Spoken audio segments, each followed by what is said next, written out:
All right. Good morning, everybody. Welcome to MLS Monday.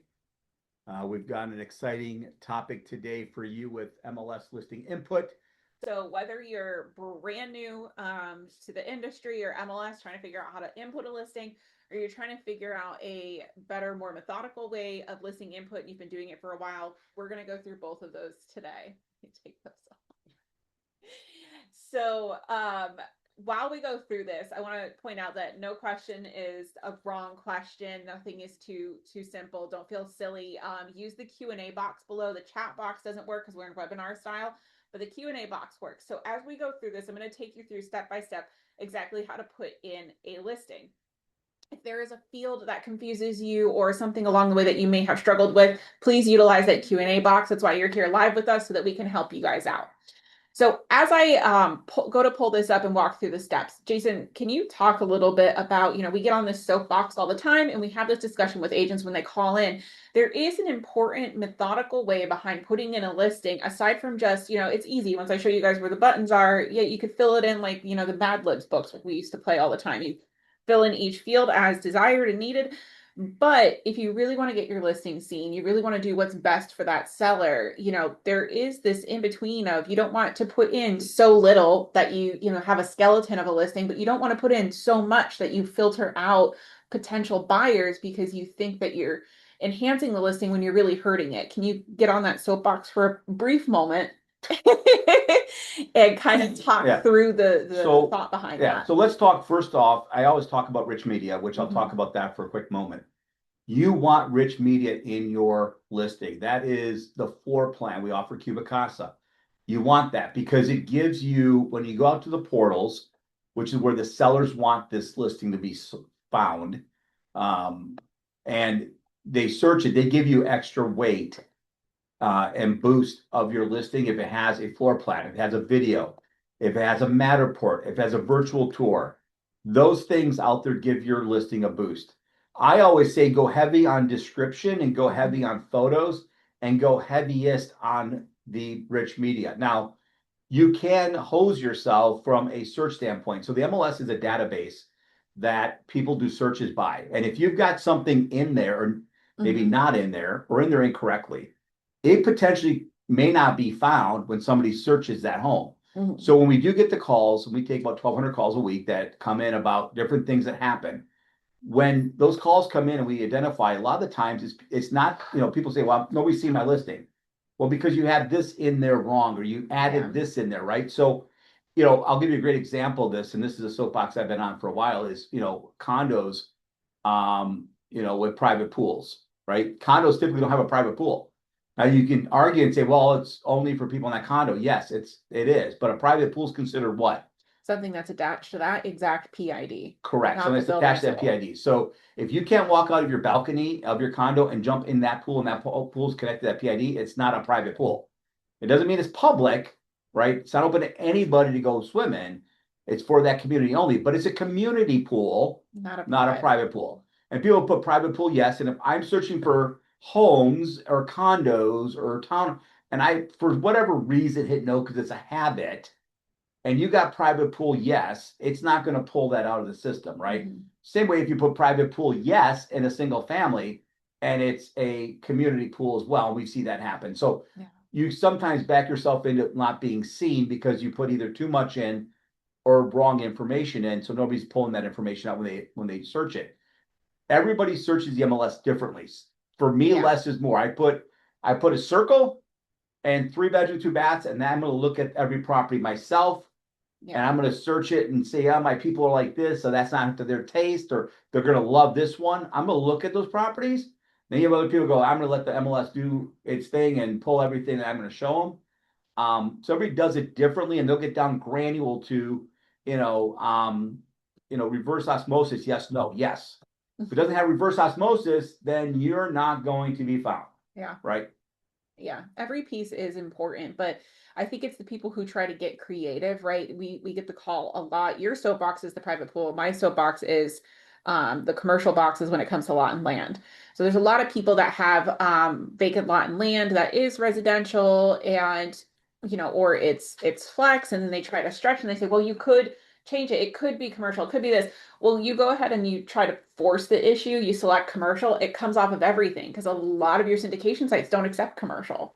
And you're trying to be creative and go, well, it could be this or it could be this, and I want to reach all the people. I don't want to, just seclude my property to this section. I want all the people. Well, now you're Nobody getting sees it. none of Nobody it. sees it. Yeah. Right.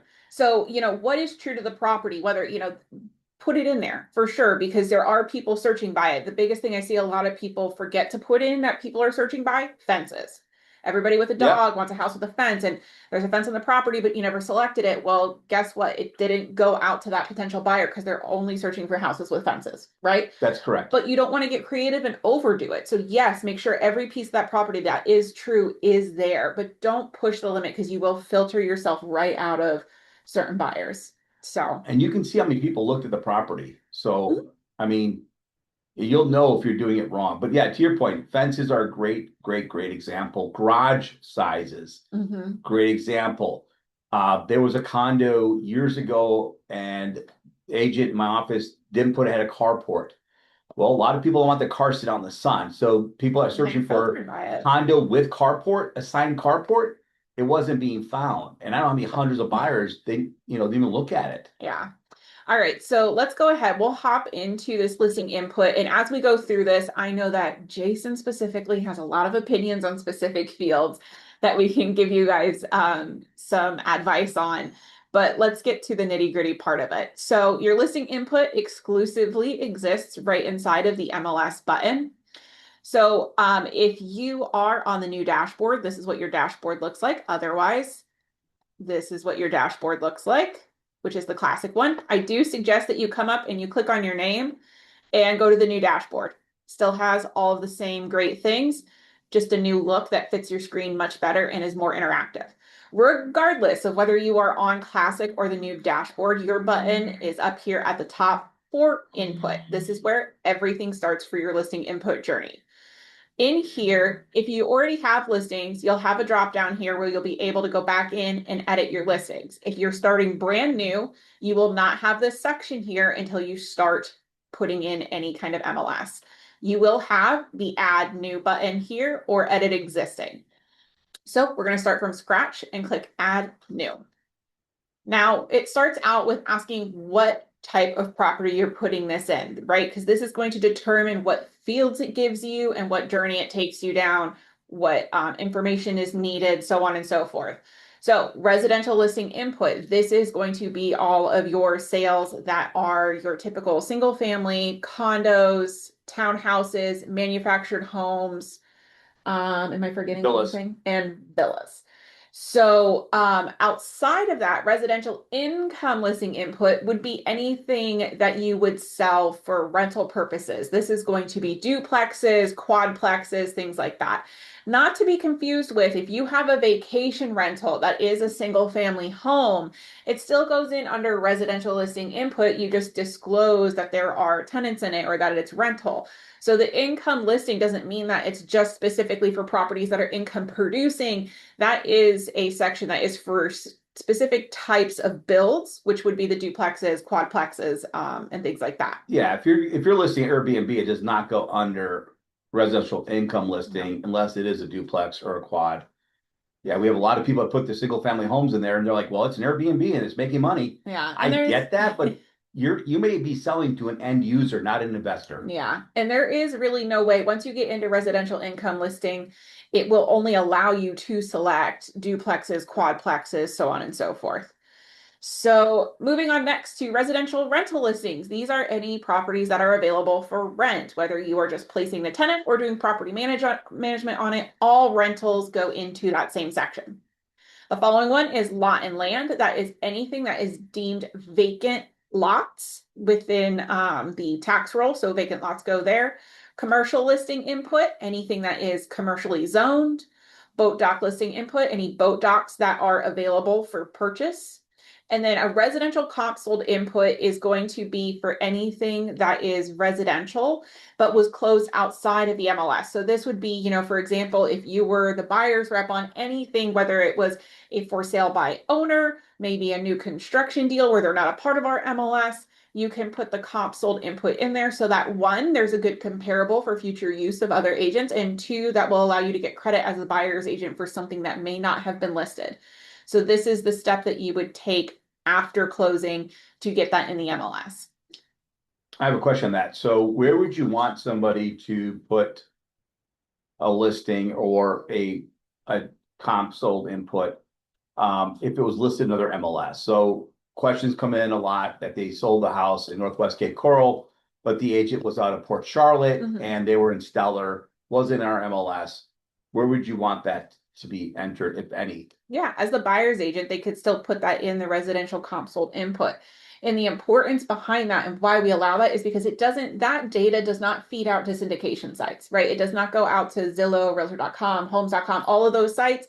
This is just in our internal system, you know, for the other realtors to see, for you to pull your numbers, and for people to have comparable comps within the MLS. Right. But it won't alter the data outside of our MLS, you know, and if the true listing and listing agent was in Stellar, it's not going to override or bother their listing and their data out in the public eye. Right. So just to get that, because it's in Lee County, it was something you sold as a buyer's agent. You're part of our membership.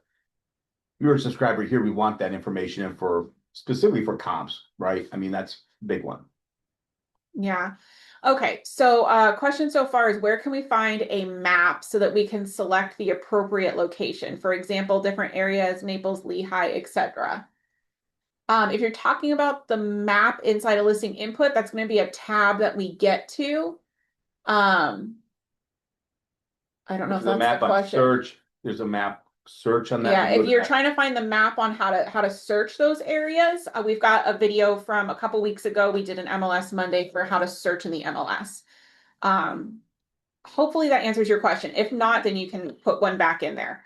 But we are going to get to the tab that allows you to select where that property is located if it doesn't automatically populate that. All right, so we are going to use residential listing input. We have another question. The geo maps. Okay, for the geo codes, thank you, Maggie. So the geo codes are on the map on search. And we also, if you're looking for geo codes, we also have that in the last MLS Monday that we did on how to find geo codes and geo maps. So we're going to use the residential listing input for today's example. First and foremost, it brings you to the option to search the Lee County tax roll. Well, Lee County, Collier County, all of the county's tax rolls, because it will pull in a good amount of fields for you and input that from the tax database if you can find it on the tax roll. Properties that you won't be able to search on here are, if your seller is protected, and they have their information scrubbed from the Lee County public tax records, that won't pull in, or if it's like a new PID, new construction, things like that. But most of the time you'll be able to run a search here and pull that data in. Some other options that you have for starting your input journey is the cross property. So if this is a listing that you have previously listed, you can put in the MLS number and it'll pull all of that data in for you and everything that you filled in before. It will not pull in the property description and it will not pull in the photos, but every single other field that you did before it will do for you. Now you cannot use this to copy somebody else's listing. It'll only let you copy listings that you have at your current brokerage. You also have the option to start with a blank listing, and that is for something where, maybe you're not filling in from tax roll, you're not filling in from cross property, you just want to start completely with none of those fields filled in for you. If you click that, it'll bring you right into listing input. Let's see, find a listing that we can pick on. Let's do a search. Now, it's important to keep in mind for this first step, this is a search so that you can pull the information in from the tax record. This is not the input. So here, less is more, right? You don't want to put so much information that it's not able to find the property. You want to make it nice and simple so it pulls up the property that you're looking to do the input on. And once you find that property, you're going to click the fill button here on the far left. Now, what this does is brings us into the official listing input section now. And since we've pulled it from the tax record, you're going to see as we go through this, some of the fields are already filled in from LIPA. So first and foremost is the status tab. You've got active and incomplete. It will start with incomplete highlighted. As you go through these tabs, you can click submit listing at any time and it will not go active. Think of submit listing as the big save button. So when you work through these tabs, if you need to stop and come back later, you can just make sure that incomplete is highlighted, click submit, and you'll be able to come back later. And the only person who will be able to see this listing is you and your broker until it goes active. When we complete all of these tabs, you'll come back, you'll click active and click submit, and that is how your listing will go live. All right, in here under the general tab, you can see that a significant amount of these fields are filled out from the tax roll. So the county, the PID, there is an option here. Most of the time you're going to have unlisted PID, no, because we have it listed. If you have a specific situation where maybe the PID, Lee County gives out like new ones when you separate out your property. If you've got a very specific situation, you would click unlisted PID, yes. You would take out, make sure that this is blank, but whatever that new PID is going to be, make sure you put that in your property description so that it's fully disclosed. All right, the address broken down into the different pieces, the street number, the pre-direction, the street name, the street type, post direction. So a lot of times we see in Lehigh, they switch it, right? Like Cape Coral, we've got Northwest on the front, Lehigh, they put Northwest on the back. So pre-direction is on the front side, post direction is empty for this one. Unit and apartment, city, state, zip, and then the geo area. So this automatically fills in from the tax roll. And I know that Maggie and a couple of people were asking about this earlier. It should auto-populate if you're pulling this in from public record. If not, you can go out into the search and add on a layer on the map search to find all of the geo areas and what those codes are if you need it. The zoning code is pulled in from LIPA as well. And then development and subcondo names. So these are all preloaded communities that we have inside of Matrix.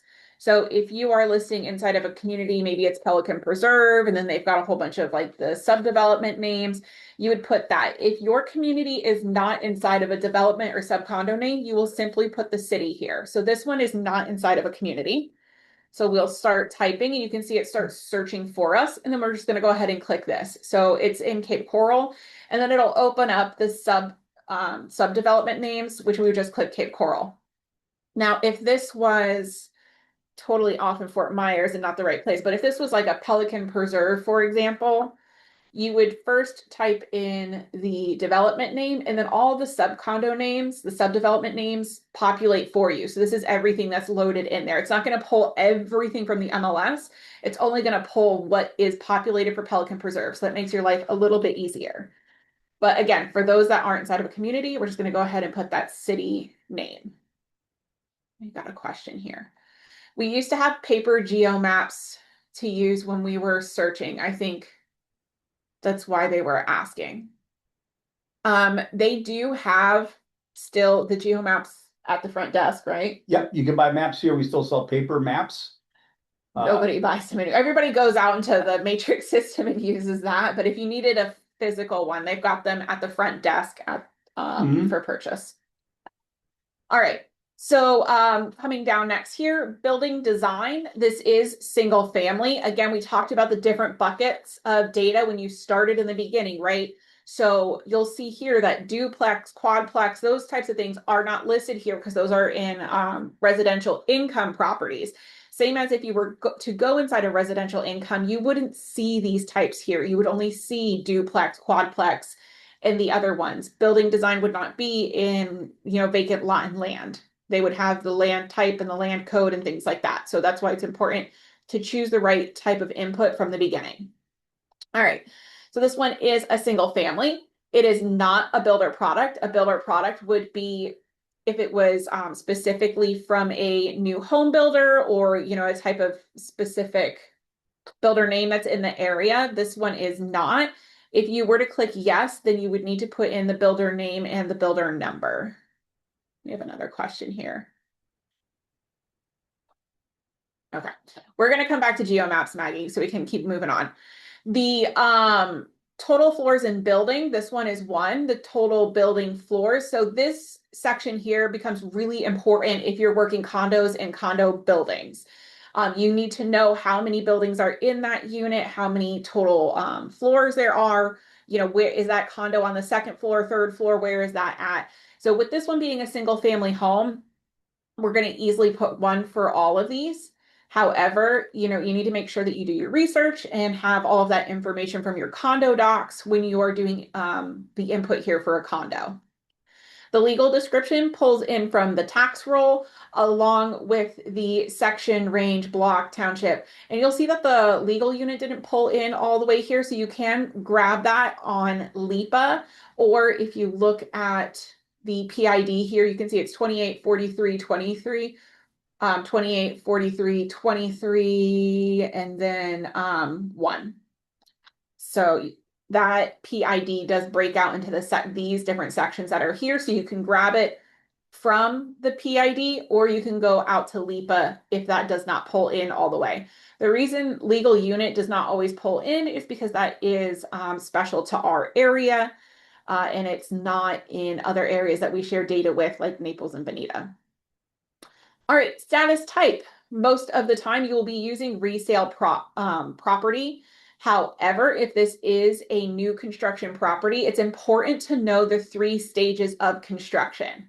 So pre-construction means that you have a permit number, but you have not broke ground yet. Under construction means that you have broke ground. New construction means that you have the CO, but nobody has lived in it yet. So we do have the 3 different statuses. It's really important to people who are working with specific timelines when they're looking at new construction, whether they have time to wait for it to be built or they don't. These 3 statuses are really important to keep your timeline up to date. It is important to know that you cannot put a residential property in the MLS unless you have a permit number. If you have like a concept or an idea and you're out there just selling it, you have to have the permit number and not just the idea. When you click under construction, pre-construction, or new construction, it will require you to put that permit number in there for verification. Other types of statuses that we have in here, assignment of contract. If this is a assignment of contract, if you're working with a wholesale type of situation or assignment of contract. Known damage is out here for properties that have known damage that specifically came about from hurricanes and hurricane season. This way that the buyers can filter out properties that have known damage. We also have people specifically looking for properties after hurricanes that are damaged that they could come in and remodel. Then we also have this here, which is land value, not to be confused with vacant lot and land, which goes in a different section, but this is for a property that has been improved and is being sold just at the land value. This is used a lot of times for properties. We saw recently there was like one that was listed that was a house fire. So the house is not savable at all. They're just selling it at land value, but it's not a vacant lot, so it can't go in lot and land. It is an improved property, but being sold at land value. We also saw that used a lot after the hurricanes. So that is all the status types, which we get a lot of questions on here. Your list price, as you have it in your listing contract. The bathrooms are broken out by full bathrooms and half baths. And then we also have den flex, which is a part of the bedrooms, right? You've got 1 bedroom or 1 bedroom plus den, 2 bedrooms plus den. The dens are built into that selection. And then you would also, if you chose den, select den flex, yes.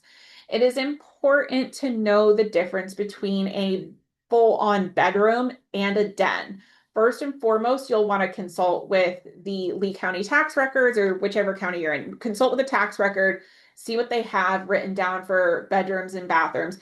But you also can come here to this question mark. The builder code for what the definition of a bedroom is spelled out here. The need for the closet, the need for the window, where the door is located.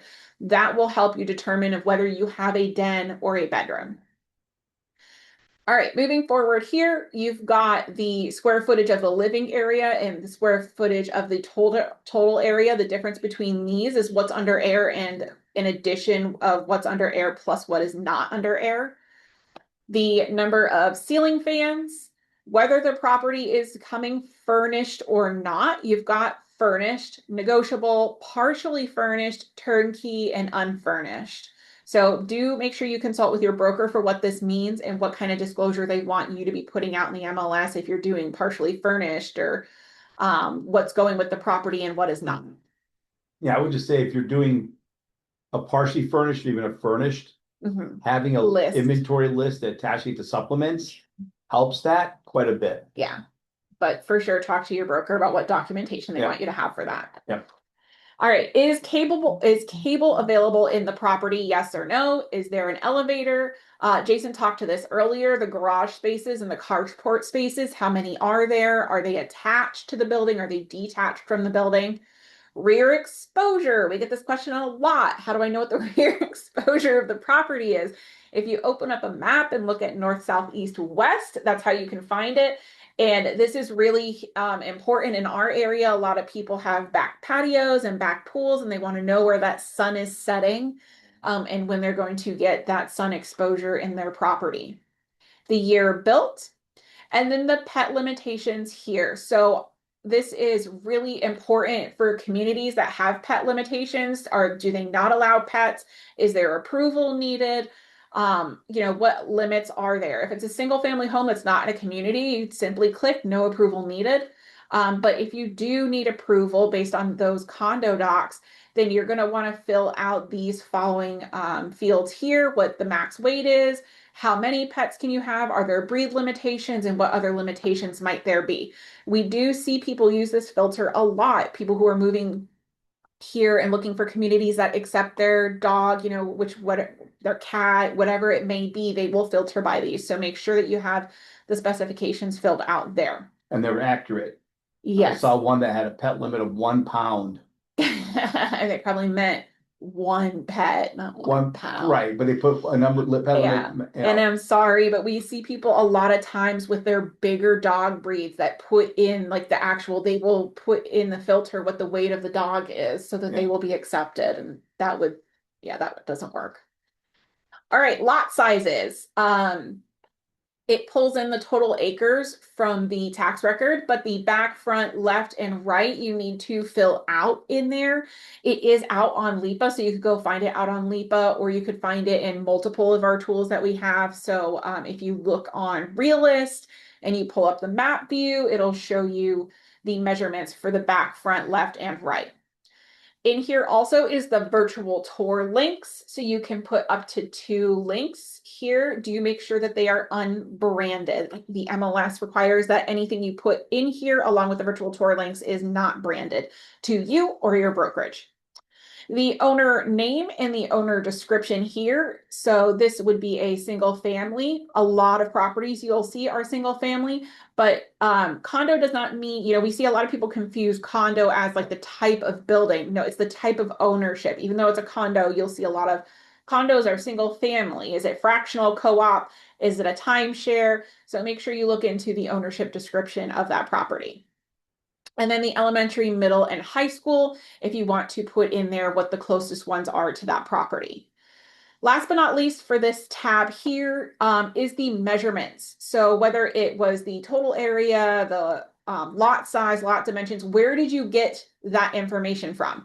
For most of this, it's going to be property appraiser's office. If you're on LIPA or the Collier County site, and you're pulling the information from there, that is your source of data. However, if it's new construction or if they recently remodeled and you're going off of the developer brochure or personal measurements or anything like that, please disclose where you got that data from.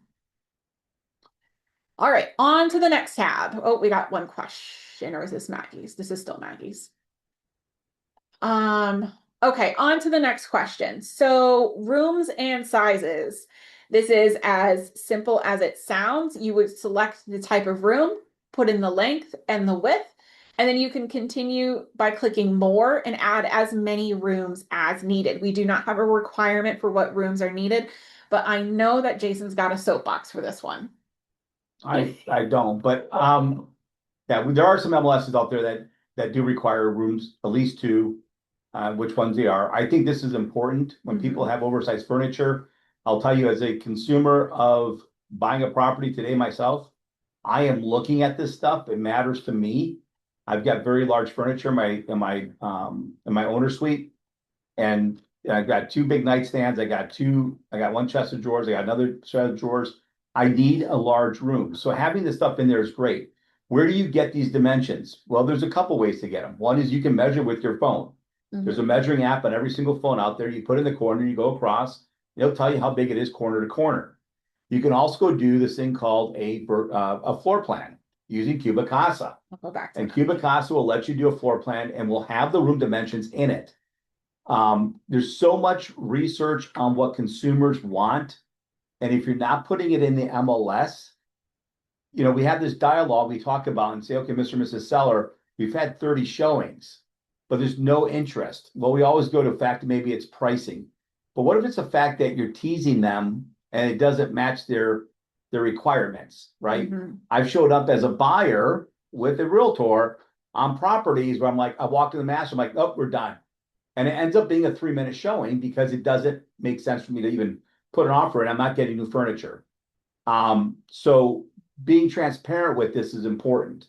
I'd rather have 3 people show up into a house that I've listed and have an offer of those 3, and I look like a rock star because I put the information in the MLS, than I have 30 people show up and never having an offer because they don't have all the details about the home that it either works or doesn't work for them. So anyways, that's my soapbox. I know you love your room dimensions. I love room dimensions. As a consumer, I love them. All right, so moving on to the features tab. This is everybody's favorite yet not favorite tab. The first time you go to do a listing input, the biggest call we get all the time is it says that I didn't finish the features tab, but I see all 1, 2, 3, 4, 5 sections and I've done them. And most of us just don't realize that if you scroll, it continues to scroll and scroll and scroll and scroll. This is where a lot of the property features are, a lot of the data, the good stuff about what individualizes that property. So I don't need to go through every single section here with you guys. If there is a specific question that you have on here, I'll go through like our hot button ones.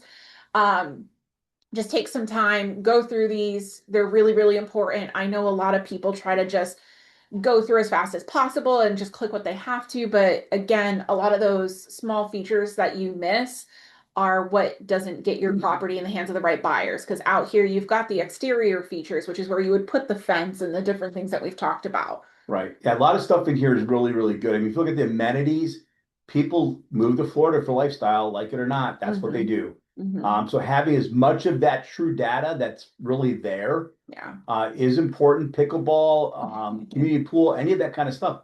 Dog park, all that stuff's important. People are gonna want to see the property based on the amenities. Listen, I'm looking for a property based on a library. And if you look at approval info, when I had tenants in my townhouses, I wanted to know what the approval process was, right? And what the fees were. If you look at bedrooms, you may have somebody who want a primary upstairs, right? So primary bedroom upstairs versus primary on ground level. That's important. You're going to have an audience for that based on their needs. Boat info. Some people love their boats more than they love their spouse. Those people we call divorcees. I'm kidding. But they're going to love their boats. They're going to want to lift them back. They're going to want to, if there's a lease on it, is there a jet ski lift? All those things matter, right? Because they have a boat. So for your boating communities, make sure that information is filled out. Let's talk specifically because you talked about amenities and boat docks. Way below is pool. It's important. Jason talked about this in the beginning to know that if the community has it and it's not attached to the property, this is not where it goes. The amenities have the boat slip and boat ramp and boat lift and boat dock options. They also have the community pool options. This is where you would put the things that belong to the community. Correct. So your boat dock and way down below where the pool is, that is for something that is specifically belongs only to that property, only to that PID. Right. So boat slip would be attached to the actual home and that PID versus a community boat lift where you have some communities around here that do have that. A lot of them. That's where you want to put it. But yeah, there's a very much difference. I'll tell you, we get consumers that call us and go, And we were all the realtor this weekend. We looked at something. We wanted a private boat dock, and this boat dock's 12 blocks from the actual house, and Yeah. you share with other people, and it just makes the industry look unprofessional. All right, let's scroll down to some of the other fun stuff here. Golf communities. Who doesn't love their golf communities, right? So what kind of membership? Is it deeded to the property? Is it mandatory? Is it optional? Is there a wait list or not? We added those features just 2 years ago because there was waitlisted on some of this stuff. Mhm. Is it bundled? Is there equity, non-equity, golf public? And this is where you have to do a little bit of work and go into the golf shop or go into the pro Community shop shops. and the community office and talk to them and find out all this information. I mean, some of this stuff is, you want to be the expert of this home. Construction type, right? What's it made out of? I love the ones that happen that, they say it's concrete blocking. You find out it's wood frame with, stucco on it. And you have, yeah, don't assume. Cooling, dining description. Again, do they have a breakfast bar? Some people love that. Do they have a breakfast room? Is there a dining room? Is it formal? And then you've got equipment and appliances that are included. Include everything on this that's included, right? They have an ice maker standalone at a wet bar. Put that in there. And make sure that this is only things that are going with the property. I think too many times we see that people will select because you just look at the house and you say, yeah, they had a washer and dryer in there, and you select it all. But Susie and Tim are taking it with them. Yeah, they took it with them, and next thing you know, you're getting that call and they're saying, nope, here's the MLS printout. You said it's coming with. Yep. Yeah, these are appliances that are included. That's the INCL on the top. Exterior features, again, you got privacy wall, pond, grill, gazebo, courtyard features, built-in gas fire pits. All these are great things that you can highlight the home on. Exterior features, we talk about that. Floor plan type, we don't have a lot on here, and that's kind of on purpose. Everybody's got their own idea of a great room versus a split bedroom, what that is. Flooring type, so every type of flooring you have in there, you can put in here. If you have carpet in the bedrooms and laminate in the hallway, and you've got tile and whatever you've got in the other areas, put that in there. Gas, yes or no? Again, there's a few communities here that do have gas, and then identify if it's natural or propane. There's definitely a difference there. Guest house, if you have it, heat. Interior features, again, if you got some of the stuff there, make sure you highlight it. Irrigation, again, this is a big deal because some people's grass in the wintertime, like mine, I don't have irrigation in my house. My grass doesn't look like the neighbor's house. They have irrigation. Is a big deal. Where does it come from? Is it lake canal? Is it reclaimed? What's going on with it? And then down here, lot description, you've got maintenance. This is what's covered in your HOA. So if you've got HOAs out there are very expensive. Some of them, the house I had just sold, I had cable, internet, all that stuff was included. Highlight that, right? And then management type, you have a drop down there. What kind of management? Is it on site? Is it developer? Is it professional? Primary bath descriptions. Yeah, we got tons in here. But this is how you highlight your property. Restrictions, if they have restrictions on number of vehicles. Motorcycles are like on the beach. They got areas in the condos you can't have motorcycles at all. They're completely taboo. You'll never find me living one of those. Then you've got roof types, right? Those are big things down there. And then what Joanna said down here, you get the pool, private pool, yes or no. So private pool means it's attached to the PID and it's part of that home. If it's a community pool, it goes under community. Do not put it in here. Private spa, again, that's a spa that's connected. That is not your neighbor's spa. You got sewer, storm protection, terms, views, etc. So, and it keeps going, man. Holy smokes! The bottom of it, I promise. Yeah. It goes alphabetically, by the way. Everything's alphabetical. And I want to point out that you've got the waterfront here. It is important to note that waterfront is considered where that property line touches the water. Just because they can see the water does not mean it's waterfront. There is a section up here for views, right? So if they can see the golf like that, that's a view, but the property touching it is what makes it waterfront. There's too many times where, the property's line is cut and it's not, there's something in between and it's not considered waterfront. Yeah, Stara Boulevard, another set of condos. Yeah. Yeah. All right, you're getting smart. So I mean, we want your property to be waterfront. It'll probably bring extra 400,000 to the price, but it's not. yeah. All right. So moving on to the next tab is financials. This is going to be information about the tax and tax bill, along with the HOA, community fees, anything like that. So the tax information is broken down in this column. And then you'll see here running along the top of these two columns, this is the HOA community fees broken down. So make sure you read your community docs, fill that out. Do not just copy it from somebody else's listing, because if they're wrong, guess whose fault it is? Not Yeah, theirs. you'll never see a deal unwind faster than at the closing table when they find out there's a mandatory fee every single year for $10,000. You're gonna unravel your deal. So have your information in here, disclose, disclose, disclose. Yep. And then down towards the bottom are some other pieces of information that could affect the financial portion of the deal. So anything that is subject to FERPTA. If you don't know what FERPTA is, there is a description in there. Do some research. If you're working, it's foreign investors. Oh, goodness. Foreign Investment and Real Estate Property Tax Act. Thank you. I almost had it. Oh, close. You got foreign investor. Hey, you know, I was waiting for you to do it. okay. All right, guys. Don't ask Jason for help. Housing for older persons. This is for communities that have age restrictions on them, whether it's 55 and older, 65 and older, whatever that may be. If that community's got age restrictions on there, make sure you disclose.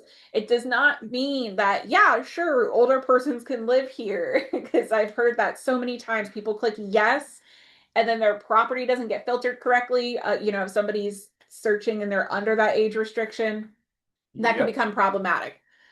Subject to lease means that there's currently a lease on the property and it is subject to those terms. And then you would fill out the information, what type of lease is it? When does it expire? Things like that. And then ownership interest. This is where you would disclose whether you are the owner, you are related to the owner, you have a business relationship with the owner, or you have no interest. Too many times, because this is legally required of agents, and so many times they forgot to put it in there. We made it a mandatory field so that you will always be covered. But make sure that Yeah, you that's a big properly deal. select I it. don't care if it's a cousin twice removed, I probably would disclose it. Always related. All right. Our next tab is syndication. This has everything to do with your data and the transport of it. So delayed marketing. This is a new feature since the last time we've done this class. I believe we Yes, haven't done it since We then. haven't done it since then. So Jason, why don't you describe delayed marketing? Oh, absolutely. Thank you, Joanna. So delayed marketing is an option for you. So let's say you got a seller, they want to put the house on the market, but they have a room they need to clean out, whatever the case may be. They want to paint a wall, they want to pressure wash the roof, whatever. You can actually add it into the MLS. You can launch it. Delayed marketing will not syndicate it out to IDX, which is other people's websites, or the portals. Okay. We have a maximum of 7 days. So if you do delayed marketing, yes, you can do it 7 days from the time the listing goes live. At that point in time of the seventh day or less, right? You could say, I want delayed marketing for 4 days. I just need the weekend to power wash my roof. All right, delayed marketing till Monday. Monday will go out when you put the date into the delayed marketing. Date ends. It just delays it. It should be called delayed syndication, but NAR called it delayed marketing. With it in the MLS, if you do delayed marketing, yes, and you put in the market on Friday and it ends on Monday, I'm going to do my roof. I can still put a sign in front. I can still have an open house on Sunday when I'm done doing my roof, all that kind of stuff. You can still market it, right? It's in the MLS, and that's the whole idea of having Multiple options for sellers. yeah, multiple options for sellers to have it in there, out of there, whatever. So, but yeah, use it. It's an option. I mean, somebody's got something done and you want it out there, it can be out there in the MLS. The great thing about the MLS is this: you may have somebody sending it and it does go into one home because that is by invite only. So if Joanna's moving down here to get a job at Chico's as their CEO, and she's looking for a house, I'm sending her stuff. Anything on delayed marketing is still going to show to her. Maybe she's not getting it till Wednesday anyways, right? So she still gets to see it. She may not see it on Zillow. She won't see it on Realtor.com, but we have that inventory because now it's in the MLS. And you've got that whole clear cooperation covered. Yeah. Because it's in the MLS. All right, so moving on to the next column, you've got foreclosures, short sales, and auction properties. This is on this tab because one, you need to disclose it. Two, it affects what sites it goes out to. There are some sites that do not show foreclosures and auction properties, but this would be the place to disclose that. Then you've got these four here, which we see people confuse them a lot. So listing on the internet, yes or no? That's pretty simple. Do you want it to syndicate out on the internet? Yes or no? After that, these other ones, address on the internet, yes or no? If you don't want the address on the internet, it may still go out to some portals, not the address. The listing will still go out and they'll scrub the address. But I see a lot of syndication sites. If you say you don't want the address on the internet, well, they're just not They're not gonna gonna show it at all. they're not gonna show it at all. And that goes for a lot of these options here, whether it's you allow the VOW blogging or you allow the property estimates. That's what that AVM and VOW is. So this would be things like the Zestimates, or, on any of the sites, they say, hey, we think the property is worth 200,000. They listed it for 300,000. And you're like, oh, I don't want it to show that. And you go ahead and you click no. Well, it doesn't mean that they're going to take that feature off of their website. That just means that they're not going to show your listing. Like if you want your listing on there, you got to play their games, right? But these are, if you don't want your listing on sites that do those things, this is how it keeps them off of those sites. Onto the Real checkboxes quick then, here. can I say Yes, something with that? go ahead. I don't have to get on a soapbox, but Get on your so I always give my disclosure. I'm not your broker, I'm not a shrink, and I'm not your attorney.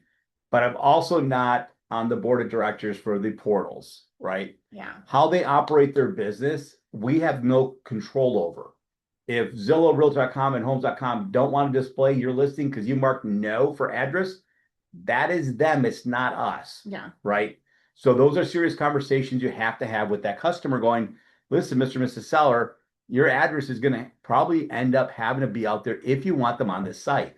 Because again, we don't know the rules. They change the rules faster than anything I've ever seen. So we have no control. There's not a contractual, not a vendor of ours. And we're not paying them for that to be out there. They're actually buying a feed and then deciphering how they want to ingest that information on their side. So we get a lot of calls going, well, this doesn't work with that and this and that. They have no reportability to us whatsoever, unfortunately. Yeah. So, so then you've 2 cents. Your 2 cents, your soapbox. So then you've got these other options here to determine other sites that you may not want that property on. They automatically all come selected, but you can uncheck for certain syndication sites. Moving to the next tab, listing office and agent. This is where your name will automatically populate. You can change it out if you are like an assistant or an admin. You can put in the realtor's name there. You can add in a co-list agent. The listing date and expiration date would be directly from your listing agreement.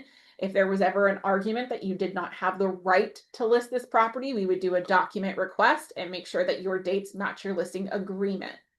Is a showing appointment required? Yes or no? And you can add in a showing appointment phone number if you're using something other than your phone number. Then you're showing instructions here. You've got multiple options, whether you're using Supra or you want them to use showing time, if there is pet on the premise, anything like that that you need to disclose, lots of options here. Are you doing targeted marketing? Yes or no? What is target marketing?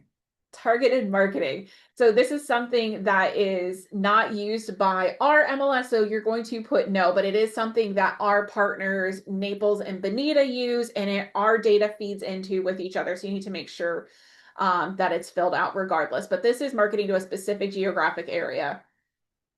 Thank you, Joanna. You're welcome. Lovely little thought bubbles here. If you do get stuck or lost through this. Thought bubbles. Yes. Okay, so then your delayed marketing fields repopulate here on this tab.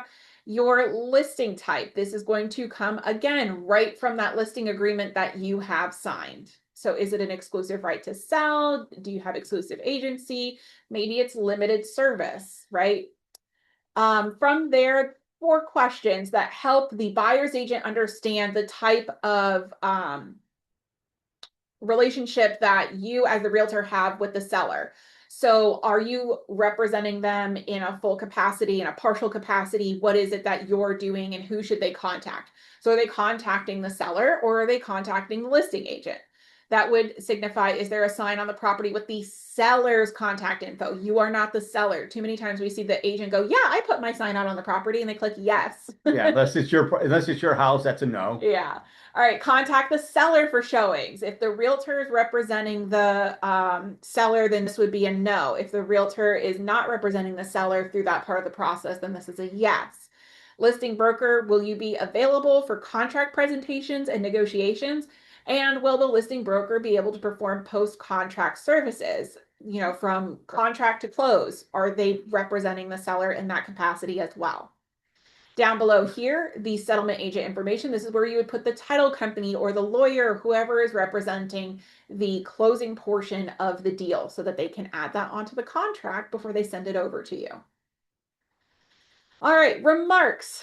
This is where you've got the 3 boxes for property information that goes out on the public feeds to the syndication sites. Confidential remarks, that stays strictly on the MLS and only goes out to other realtors. And then the driving information. I do want to point out it's in red, yet somehow it still doesn't get read. Wasn't that clever? Red but not red is commissions and compensation are not allowed in the MLS. For those of you who have been a realtor for a long time, you remember way back in the day, a whole year and a half, 2 years ago, when we had commissions in the MLS. It is not by law allowed in the MLS, and we do not want to put all of the other users at risk because one person decided to put commission and compensation in the MLS. It is $1,000 fine. Don't get cute. Don't get tricky. Don't try to wordplay or wordsmith it. You will get caught. Do not put the commission and compensation in this field because you couldn't find a field for it, and this is where you're going to put it. Don't do it. Yeah. Please don't do it. And just because it's in confidential remarks and your seller goes, you need to put a bonus out there. Bonus Do is not put it out there. it's still considered It's not commission. allowed in the MLS. And by the way, guys, I said this a long time ago. We would get we got audited. Yeah. And all it takes is one that we didn't catch, and we all would be in violation of the lawsuit settlement, which we opted in for. Long story. We'll do a completely different MLS Monday about lawsuits. So for you guys, that is the last tab that you guys have as an admin. I have this tab here, but we're just going to ignore that part. Yep. So back to remarks. Okay. All right. I just want to show them. Okay. Go ahead. So remarks. So what goes into property remarks? So this goes out to portals, to your point, right? So you want to make sure you take your time, have somebody else maybe read this, right? Because as a consumer, again, put my consumer hat on, which I'm a consumer, looking to buy a house, I read the description that's out on ZillowRealtor.com, and there's 32 spelling mistakes, which, by the way, I'm not an English teacher, but if I'm picking them up, everybody's picking it up, right? And then I call up the agent to ask some questions, and they're like, let's show us, we want me to work for you and do a showing. I'm like, you can't spell, like, what's the deal? So this goes out to public. It should be about the actual home. It should not be about other things. And then confidential comments is agent to agent remarks.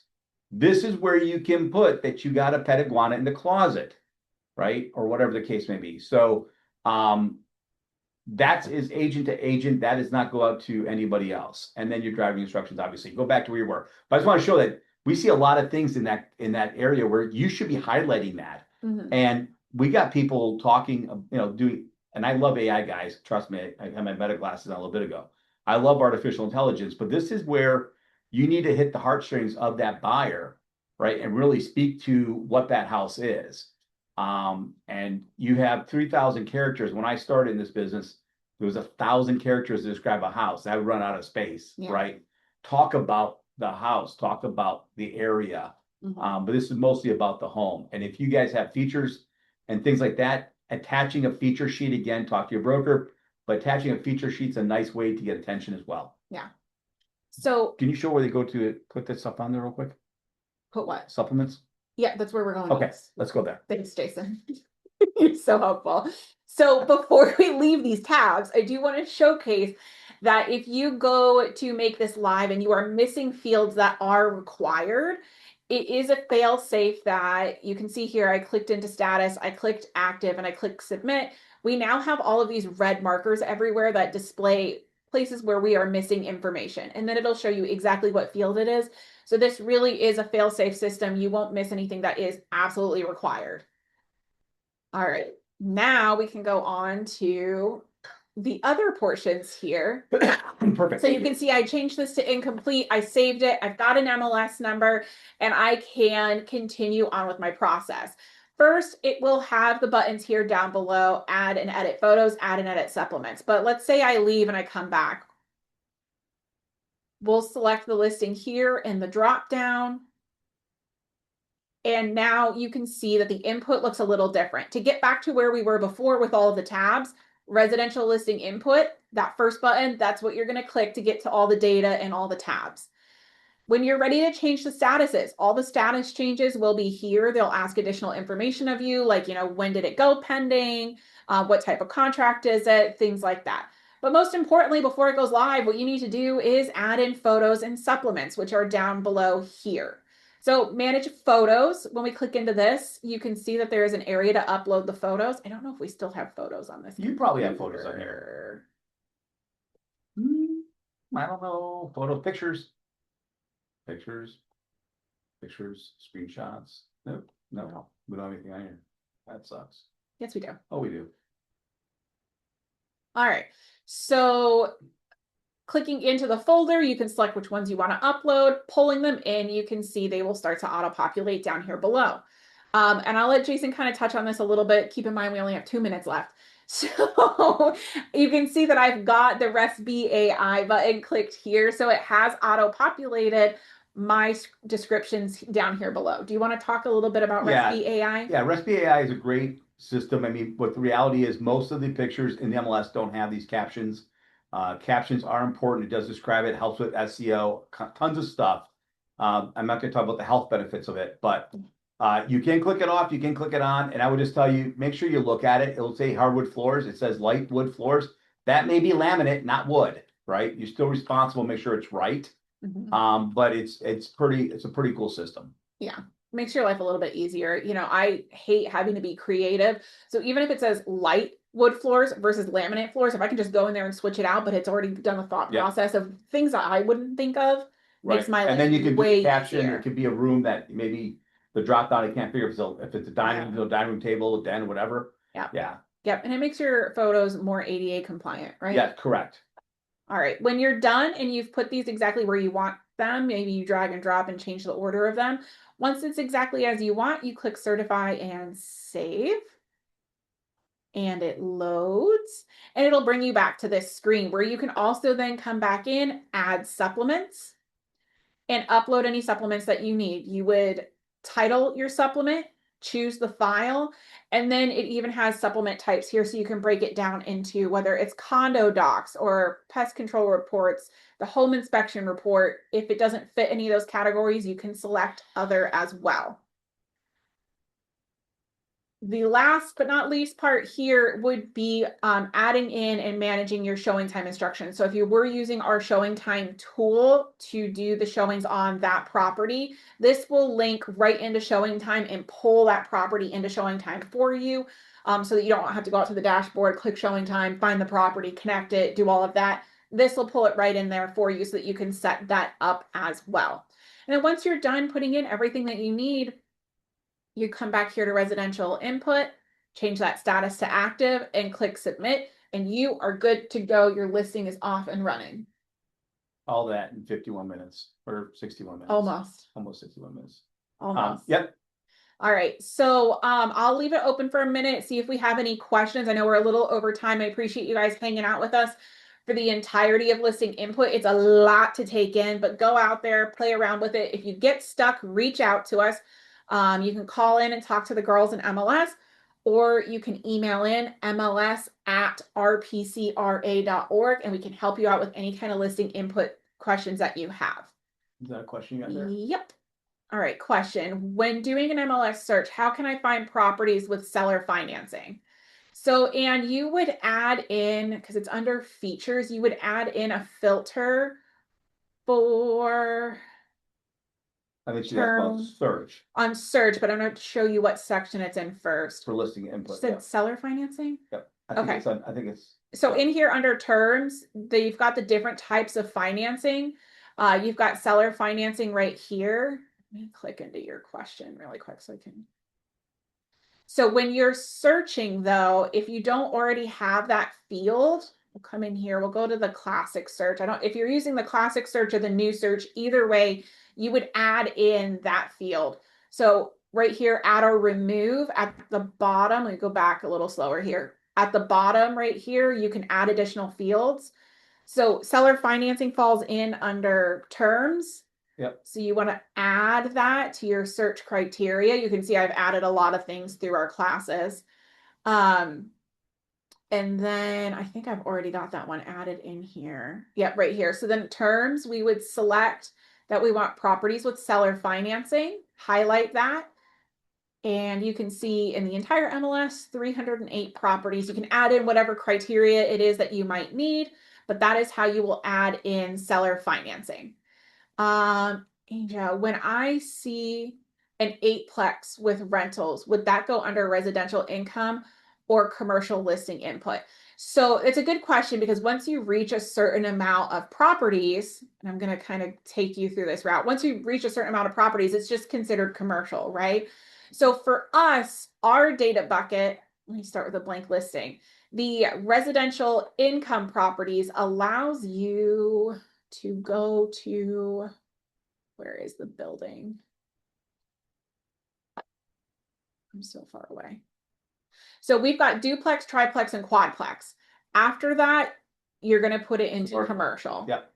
That's how the data bucket works for what is called RISO, which would be the national standards for data. That's how they've got it broken out into duplex, triplex, quadplex, and then after that you jump into commercial. But really, really good question.